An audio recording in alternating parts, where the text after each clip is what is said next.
Greetings from here. Greetings, Muchineke, lovers of freedom, fellow Biafrans, and lovers of Biafra. I greet you all. Raphael Chamaka Jere here, Pastor Vam Vam Vam. I greet you all on this Monday, and I want to thank and appreciate my fellow Biafrans in the home front, those of you in Anambra, in Imo, in Enugu, in Ebonyi, in Aba, in Calabar, in Delta, in Asaba, in Iguacha, all around Biafra land, those of you that have observed this Mazin Nambikanu's Day. I want to thank you, I want to bless you, I want to appreciate you, and I want you to know that your labor of love is never in vain. Your resilience, your resoluteness, your determination for freedom can never be undermined. You will sing for joy. You will definitely have a reason to celebrate, because quitters never win and winners never quit.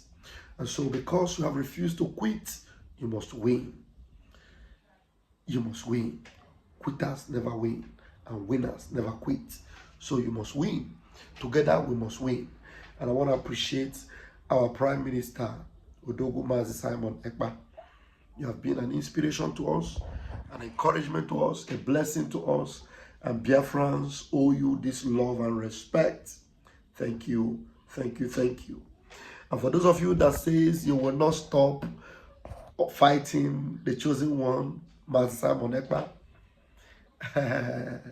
up till now, you should have known that it is better for you to go and choose another fight, because you have fought for 2 years and you can never win.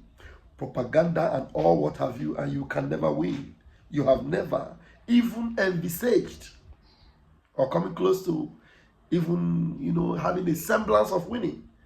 And yet, you are running around like this shoku. A pity for all of you.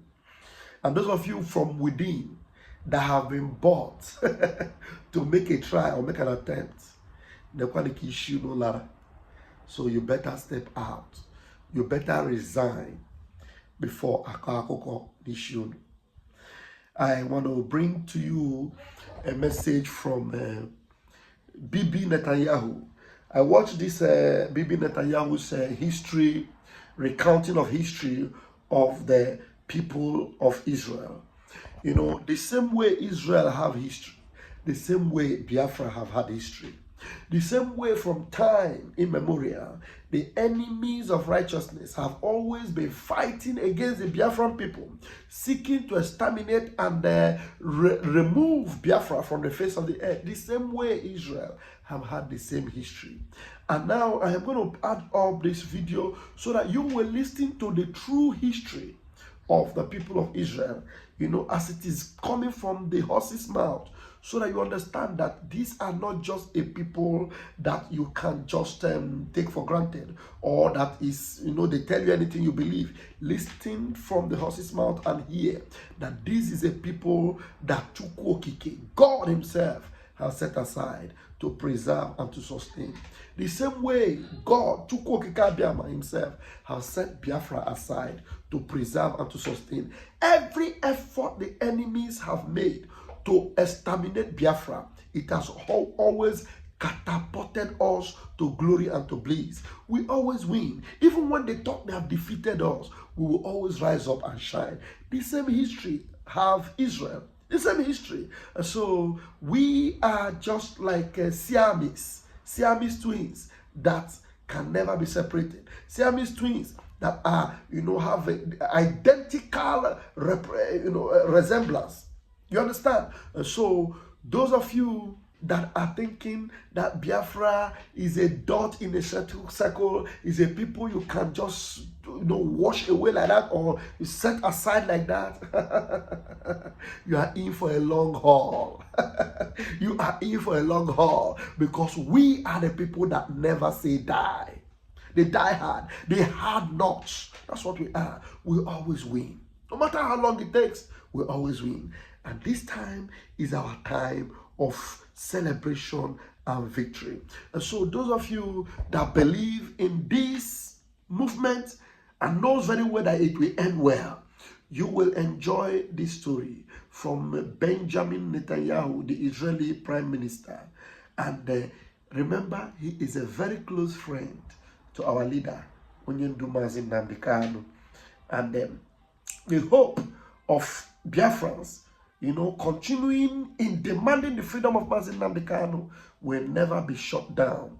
We will continue until the freedom of our leader, because our leader is also a man of determination, a solid man like Bibi Netanyahu that never gives up. Bibi Netanyahu have fought in several wars with Israel, and today is the prime minister. And so we are waiting for the release of Ali Mazin Nnamdi Kanu, who has fought severally for Biafra, and we surely emerge free and victorious and come and direct this government of Biafra on the way forward.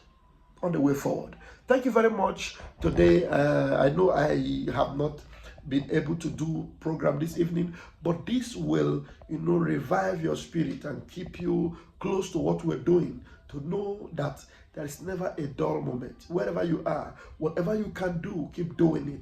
Keep praying, keep sacrificing, keep supporting. Go to the website, put in your support, especially during this period that we're going for our self-referendum convention in Finland. We need all the support. After this convention, him we no know go know. Him we no sabi go sabi. I am Raphael Chamaka Jerry, aka Pastor Vam Vam Vam.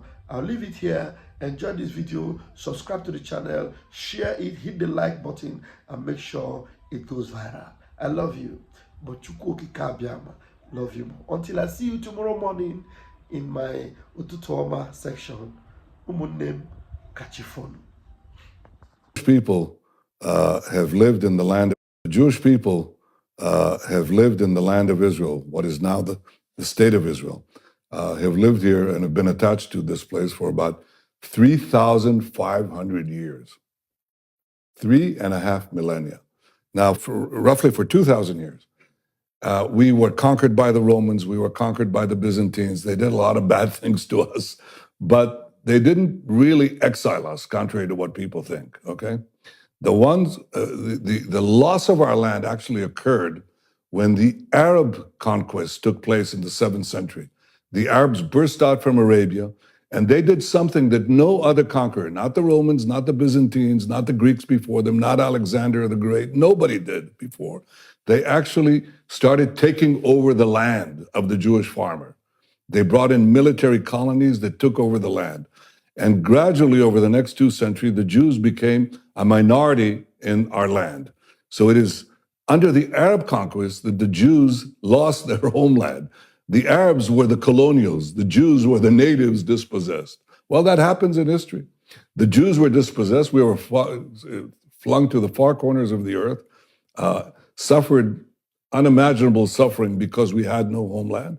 But we didn't disappear, and we never gave up the dream of coming back to our ancestral homeland. The Arabs who had conquered the land basically left it barren. They never made it their own. It was a barren land. It really had, practically it was an empty land.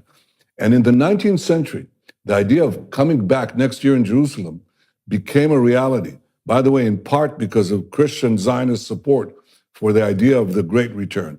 The Jews came back in the 19th century to the land of Israel. The result of this return was that we started building farms, factories, places of employment. Arabs from nearby countries started immigrating, and they call themselves Palestinians. They reconstructed history and said, we've been here for centuries. You have no right to be here.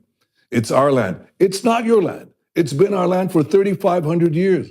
If you took over somebody's apartment, knocked them out, dispossessed them, and they never gave up the claim. They said, it's our claim. And you left this barren dump, okay? And the families, the progeny of the people you kicked out came back, rebuilt the house. You cannot come back and tell them, you don't belong here, we're gonna kick you out, especially since you're latecomers who've come to live in part of the house, which is what the so-called Palestinians are. Okay? We say to them, you can live here, we can live here, but it's our land, it's our state. And the reason this conflict continues is because the Palestinians, represent the colonial powers, the Arab conquest of the Middle East and beyond, they're saying, you have no right for a Jewish state. Well, we do. If any people has any right to a state, if any people never gave up their dreams of returning to their ancestral home, the Jews belong to this land belongs to the Jews, the Palestinians are free to live here next to us, among us, but they're not free to demand the dissolution of the Jewish state. That is not justice, that is injustice. That's the shortest lecture I can give you about Jewish history. Why I'm going to make this broadcast open today is so that to prepare your mind. Because we told you that Biafra is coming in next year. Some of you, some of you are mocking that particular statement. Prediction or prophecy, I don't know. It is not prophecy. It is not also a prediction. 2023 Biafra is not a prophecy. 2023 Biafra is not a prediction. 2023 Biafra is a planned Biafra. And we are going to execute it.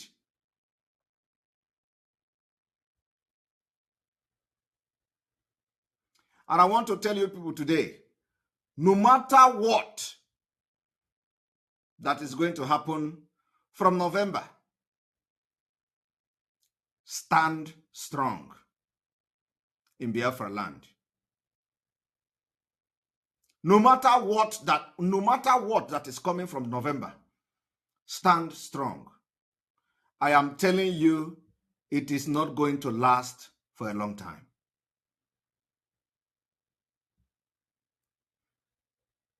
What the Biafra people must not do is to be subdued